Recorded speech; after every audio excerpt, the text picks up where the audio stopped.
The invasion begins. The crystalline viewports of the Zolaxian command ship Inevitable Victory reveal the blue-green planet hanging in the void, seemingly unremarkable among the countless worlds the Empire had conquered. Commander Draz stood with his 4 arms clasped behind his back, his scaled skin gleaming under the ambient light of the bridge as he gazed at their next conquest. Another primitive civilization about to be enlightened by the glory of the Zolaxian Empire, Draz announced, his voice reverberating through the command deck. His secondary eyes blinked in sequence while his primary pair remained fixed on the planet. What do we know about this one? Science Officer Vex approached, her translucent exoskeleton catching the light. The natives call it Earth, Commander. Class 3 civilization with rudimentary space travel capabilities. They've barely reached their own satellite and sent a few primitive probes to neighboring planets. She projected a holographic display from her wrist device. Nuclear capabilities, but extremely limited. No unified planetary government. They still used fossil fuels for energy and transportation. The bridge crew chuckled, their various appendages twitching with amusement. Even Navigator Cracks, normally stoic and reserved, let out a warbling laugh, his neck frills expanding with mirth. Silence. Draz commanded, though his mandibles clicked with barely contained amusement. We are the 12th conquest fleet of the Zolaxian Empire. We maintain decorum at all times. Apologies, Commander, Vex said, struggling to compose herself. But these humans spend more time creating fictional stories about alien invasions than preparing for an actual one. Our cultural analysis indicates they're divided into thousands of factions called nations that constantly argue about trivial matters. Draz waved a dismissive hand, his sharp claws glinting. Prepare the standard conquest protocol for a Class 3 civilization. Disable their communications, neutralize their military installations, and establish control zones in major population centers. He turned to his executive officer. Commander Zorik, I expect full planetary surrender within 48 standard hours. Zorik, a hulking figure with chitinous armor covering his torso, saluted by crossing his upper arms over his chest. It shall be done, Commander. Glory to the Zolaxians. Glory to the Zolaxians. The crew echoed. As the invasion fleet began its approach, Security Chief Traz approached Draz with unusual hesitation. Commander, there's an unusual footnote in the Galactic database regarding this sector. Is it relevant to our conquest? Draz asked without looking away from the view screen. Probably not, sir. Just some vague warning about the natives showing unusual adaptability. Draz scoffed. Every species adapts, or they wouldn't have survived long enough for us to conquer them. Save your concerns for a worthy adversary, Chief Traz. Yes, Commander, Traz replied, slinking back to his station. Draz addressed the bridge once more. Have we ever failed to conquer a Class 3 planet or lower? No, Commander, came the unified response. Have we ever retreated from any civilization lacking faster-than-light travel? Never, Commander. Then why would we start now? Draz's voice swelled with pride. This Earth will be another glorious chapter in our Empire's expansion.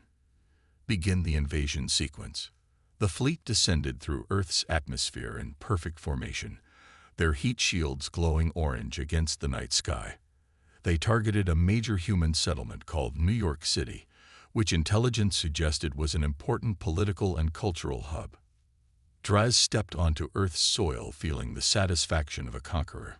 The air was thicker than what he was accustomed to, but his respiratory filters adjusted quickly.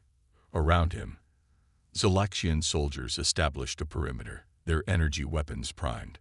Sir, humans approaching from the west, reported a field officer, pointing toward a line of flashing lights. Their leaders come to surrender already. That must be a new record, Traz said with a laugh. Tactical, give me visuals. A holographic display materialized, showing Earth vehicles with rotating lights racing toward their position. The vehicles screeched to a halt, and small bipedal creatures emerged, pointing primitive metal weapons at the alien forces. Freeze, NYPD, Put your hands. What the hell are those things? One human shouted into a communication device. Draz activated his translator and broadcast on all frequencies. People of Earth, I am Commander Draz of the Zalaxian Empire's 12th Conquest Fleet. Your planet is now under our control. Resistance is futile and unnecessary. The response was immediate. The humans opened fire with their projectile weapons. Bullets pinged harmlessly off the Zalaxians' energy shields. So primitive. Draz sighed. Troops, deploy sonic pacifiers. Non-lethal protocols. We need workers, not martyrs. The next few hours proceeded according to the Zalaxian Invasion Handbook. Major power grids were disabled, communications networks jammed, and defensive installations neutralized. Human military forces attempted to respond, but their aircraft were easily shot down by Zalaxian interceptors, and their armored vehicles crumpled under precision energy strikes. By sunrise, Draz's forces had established control zones in 15 major human cities across the planet. Casualty reports indicated minimal Zalaxian losses, just 5 troops injured by unexpected chemical reactions to local foods they had sampled.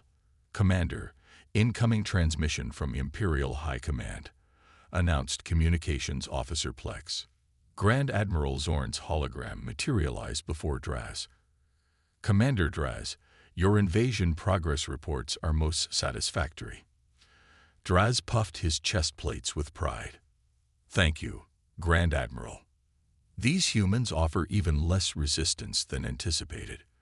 We've already cataloged their major resources and begun processing their leaders for integration. I expect complete planetary surrender by tomorrow. Excellent work, Commander. Continue as planned. Glory to the Zalaxians. As the hologram disappeared, Draz turned to his staff. You see, another successful conquest for our records. Prepare the ceremonial banners and begin resource extraction protocols. Let's show High Command how efficiently we can process a planet. Throughout the command center, officers scurried to fulfill their duties, energized by their early success.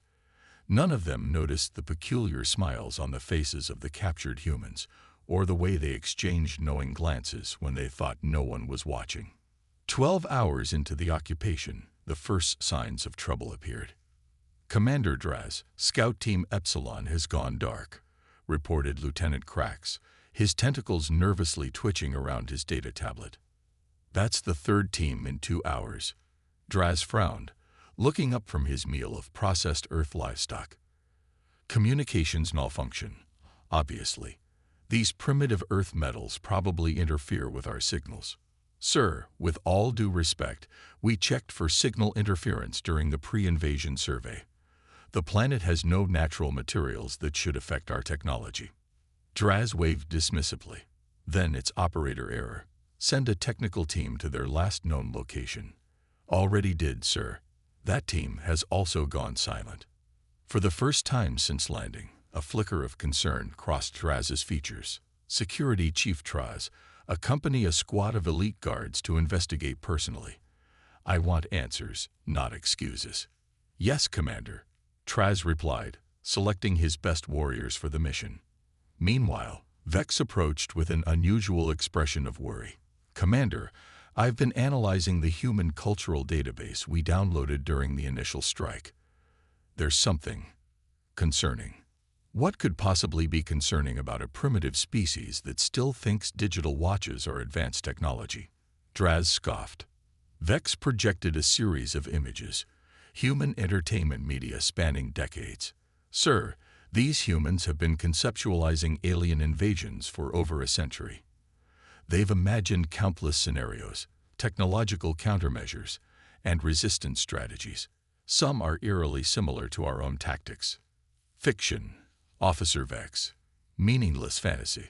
But sir, look at this. She displayed captured human military communications. They're already adapting our own technology against us.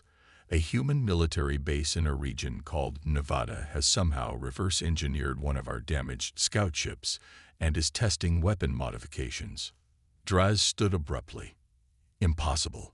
No Class 3 civilization could understand our technology so quickly. A loud explosion rocked the command center. Alarms blared as Zalaxian officers rushed to their stations. "Report," Draz demanded. "Sir, human aircraft approaching. But they're using some kind of hybrid propulsion system. Our targeting systems can't lock onto them." Draz watched in disbelief as the viewscreen showed crude Earth aircraft, somehow cloaked with Zalaxian stealth technology. "How is this possible? We've only been here for 14 hours. Security Chief Traz's voice crackled over the communication system, filled with static and something else. "Fear, Commander. The humans, they knew we were coming. They've been preparing for decades. They're not afraid. They're excited. The transmission cut off with a burst of static. As the command center erupted into chaos, Science Officer Vex approached Draz, her exoskeleton pale with dread. "Sir, I found something in our restricted archives. This planet, Earth, it's mentioned in an ancient warning beacon. It was blacklisted by the Galactic Council 3 centuries ago." "Blacklisted? Why wasn't I informed before we invaded?" Draz demanded. The warning was encrypted. It reads, "Approach with extreme caution. Species extraordinarily adaptive and dangerously creative. Previous contact attempts resulted in catastrophic losses." For the first time in his decorated career, Commander Draz felt a chill of genuine fear. Outside the command ship, human forces were gathering, their weapons already modified with salvaged alien technology, and on their faces were not looks of terror, but expressions of fierce determination, and something even more disturbing, excitement. "Sir," Vex whispered, her voice trembling, "what planet did we just invade?" The terrible realization. The command center of the inevitable victory had transformed from an orderly hub of conquest to a chaotic emergency operations room in less than 6 hours. Holographic displays flickered with disturbing reports from around the planet as Commander Draz paced anxiously, his claws clicking against the metal floor. "Status report." He barked at his increasingly nervous officers. Communications Officer Plex's tendrils quivered as he delivered the news. "Sir, we've lost contact with our forces in the regions humans call Asia and Europe. Control zones in North America report heavy resistance and..." He hesitated, mandibles twitching. "Technology theft." "Technology theft," Draz hissed. "What does that mean?" Science Officer Vex intervened, her exoskeleton now a pale shade of distress. "Commander, the humans are learning. They're not just using our weapons, they're modifying them. A patrol in Chicago reported humans using our own sonic pacifiers, reconfigured to disrupt our neural patterns instead of theirs." "That's impossible." Draz slammed all 4 fists onto the command console. "No species can reverse engineer our technology this quickly. We've only been here for 20 hours. Executive Officer Zorik approached cautiously, his normally imposing figure now hunched with concern. "Sir, we've managed to capture and interrogate several human military officers. Their responses are troubling." "Explain," Draz demanded. "They keep mentioning something called Area 51 and Roswell. They claim they've been studying alien technology since their calendar year 1947. And sir," Zorik's voice dropped to a whisper, "they're laughing during interrogation. They say they've been waiting for us." A sudden explosion rocked the ship, sending several officers tumbling to the floor. Warning klaxons blared throughout the vessel. "What now?" Draz shouted over the chaos. "Human aircraft breaching our outer defenses," a tactical officer reported. "They're using..." "Sir, they're using our own shield frequencies against us." On the main view screen, crude human fighter jets approach, each modified with hastily attached Zalaxian technology. Where the humans had acquired... "That's just it, sir. According to these records, humans didn't evolve in spite of their dangerous tendencies. They evolved because of them. Their planet forced adaptation through constant environmental threats, predators, and disasters. They don't fear the unknown. They're drawn to it." The implications dawned on Draz slowly, horror spreading across his features. "Are you saying we didn't just invade a primitive planet? We invaded a planet of thrill-seekers with a biological imperative to overcome challenges and an obsession with alien invasion scenarios," Vex confirmed. "And we just gave them exactly what they've been fantasizing about for centuries." Another explosion, closer this time, shook the command center. "Sir," a panicked officer called out, "the humans have breached the primary landing bay. They're inside the ship." Security feeds showed squads of human soldiers moving with surprising coordination through the corridors of the inevitable victory. They weren't using standard military formations. They were using tactics clearly designed specifically to counter Zolaxian protocols. "How do they know our internal security procedures?" Zorik demanded. A junior information officer spoke up hesitantly. "Sir, they hacked our communication systems 3 hours ago. They've been downloading our tactical databases." "What het?" Draz roared. "Why wasn't I informed immediately?" "We only just discovered it, Commander. They used our own encryption against us." Vex continued scanning through the classified archives. "Commander, there's more. Earth was visited 70 years ago by a Grax scientific expedition. The ship crashed. The Grax assumed all crew and technology were lost. So the humans have been studying advanced technology since then. This isn't their first contact with extraterrestrial life. It's just their first chance to fight back at scale." Outside the command ship, the situation was deteriorating rapidly.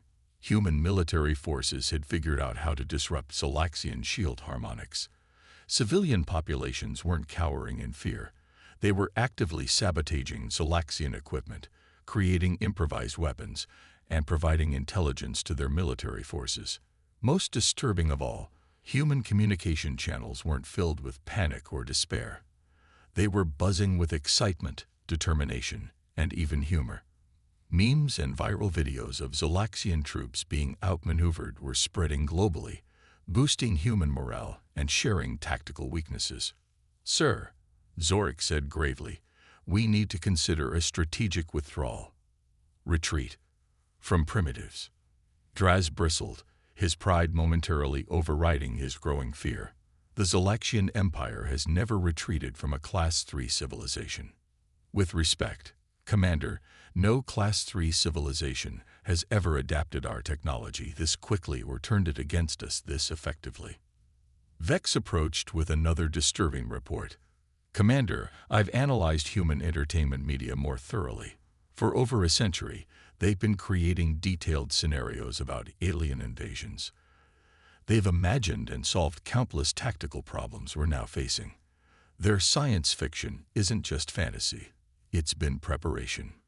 "You're telling me they rehearsed for this?" Draz asked incredulously. "Not just rehearsed, sir. They've been eagerly waiting for it. Look at their historical responses to existential threats. They don't unite despite their differences. They unite because of them. External threats are the only time their fractured species acts as one." A human voice suddenly boomed through the ship's communication system, speaking perfect Zolaxian. "Attention alien invaders. This is General Laura Chen of the United Earth Defense Force. Your ships are surrounded, your technology compromised, and your tactical databases downloaded. You have 1 hour to surrender or face annihilation. We've waited decades for this moment. Don't disappoint us." The bridge fell silent, every Zolaxian staring at the communications array in shock. "How do they know our language?" an officer whispered. "United Earth Defense Force," another asked. "Our intelligence said they had no unified planetary government." Draz turned to Vex, his scales now pale with realization. "They didn't, until we arrived." On the view screen, satellite imagery showed human military forces from previously hostile nations working in perfect coordination. Ancient enemies were now allies, sharing resources and intelligence with unprecedented cooperation. "Sir," Zorik said quietly, "we didn't invade a divided planet of primitives." "No," Draz replied, his voice hollow. We invaded the one thing more dangerous than an advanced civilization. What's that, sir?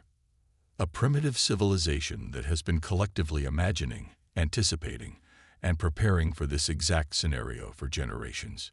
We didn't find an easy conquest. The desperate retreat.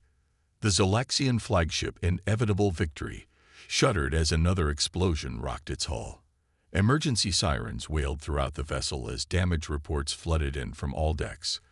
Commander Draz gripped the edge of the tactical display, his scales now ashen with stress and fatigue.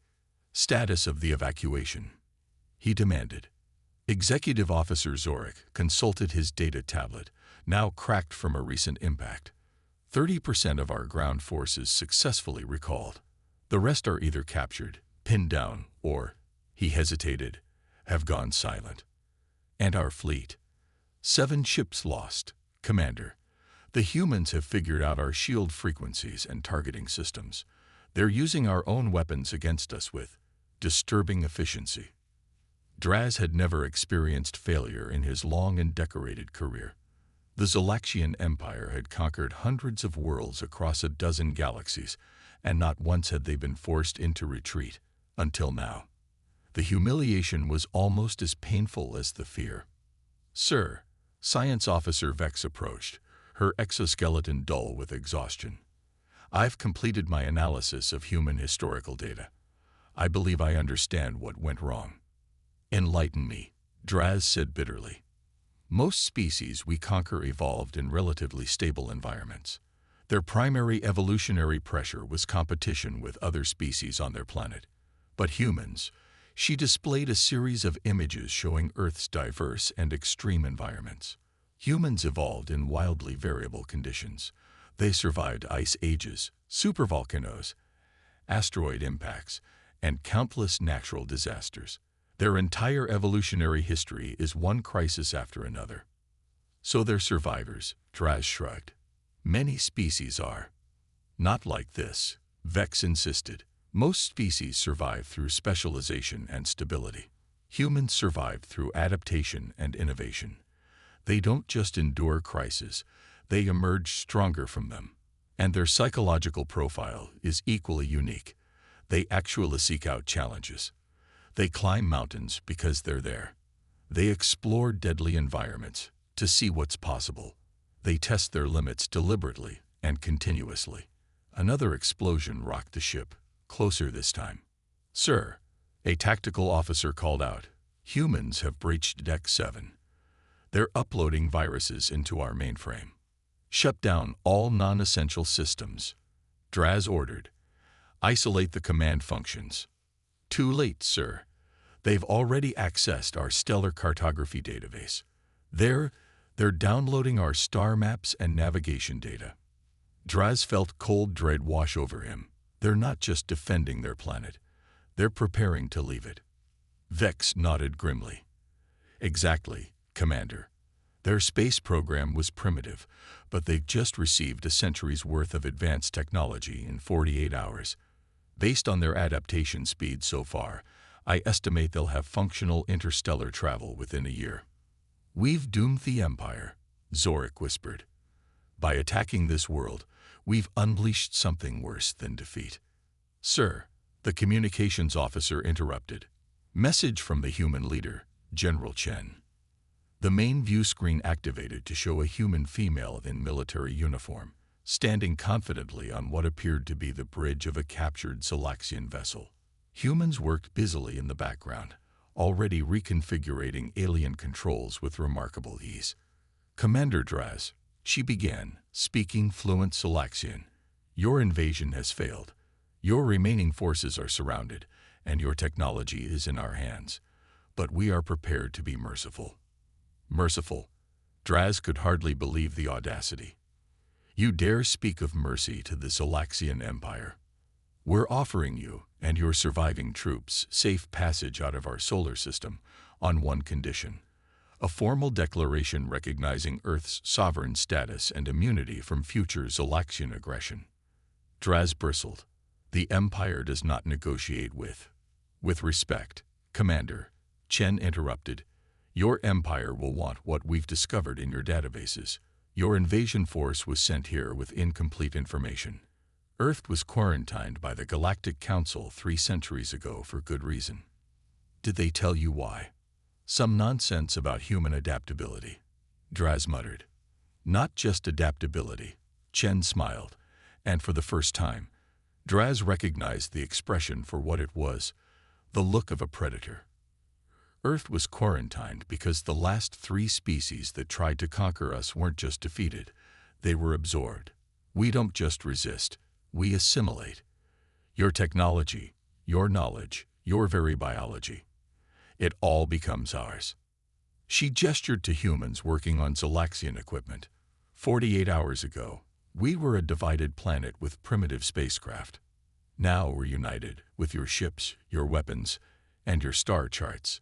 Imagine where we'll be in a month, a year, a decade. The implication struck Draz like a physical blow. They had not merely failed to conquer Earth, they had accelerated its development by centuries. The creatures his empire had dismissed as primitives would soon be storming across the galaxy with stolen Zolaxian technology, driven by their insatiable curiosity and newly awakened vengeance. You have 1 hour to decide, Commander, Chen continued. Accept our terms, or we continue our counteroffensive. And based on what we've learned from your navigational database, your homeworld is only 30 light-years away. She smiled again. We're fast learners. As the transmission ended, a stunned silence fell over the command center. Options? Draz finally asked. Zorik shook his head. We don't have any, sir. Our remaining ground forces are being overwhelmed. The ships we still control are damaged. And the humans have already adapted our technology to the point that prolonging this conflict only gives them more opportunities to learn. They're bluffing, Draz insisted weakly. They can't possibly have mastered interstellar travel so quickly. Vex displayed an intercepted human transmission on a secondary screen. It showed human scientists already constructing a prototype hyperdrive using Zolaxian components. Sir, she said gently, I don't believe they're bluffing. And if the historical pattern holds, this is merely the beginning of their expansion. Once humans set their minds to something, they pursue it with remarkable determination. Another alarm blared through the command center.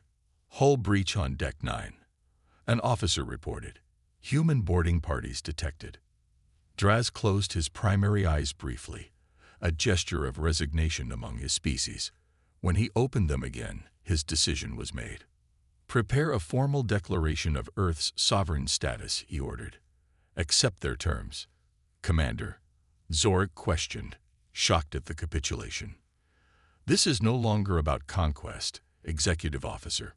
This is about survival, not just of our remaining forces, but of the Empire itself. If these humans reach Zolaxia with their rate of technological adaptation intact, our homeworld wouldn't stand a chance.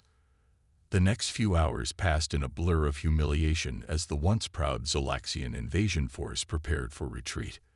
The humans, true to their word, allowed the remaining alien ships to gather their surviving troops and depart Earth's atmosphere.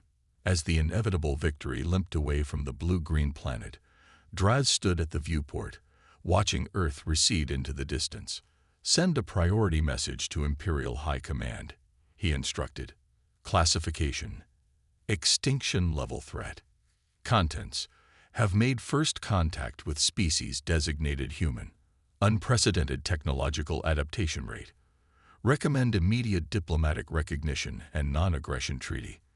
Under no circumstances should further military action be attempted against Earth. They'll never believe it, Zorik murmured. The High Command has never authorized retreat from a Class 3 world. They will when they see this, Draz replied, gesturing to a data crystal containing records of the invasion's failure. And if they don't, the Empire will not survive what comes next. As the Zolaxian fleet engaged their FTL drives, a final transmission came through from Earth, a simple message in perfect Zolaxian. Thank you for the technology. We'll see you among the stars. Draz felt a shiver run down his spine, knowing it wasn't a farewell. It was a promise.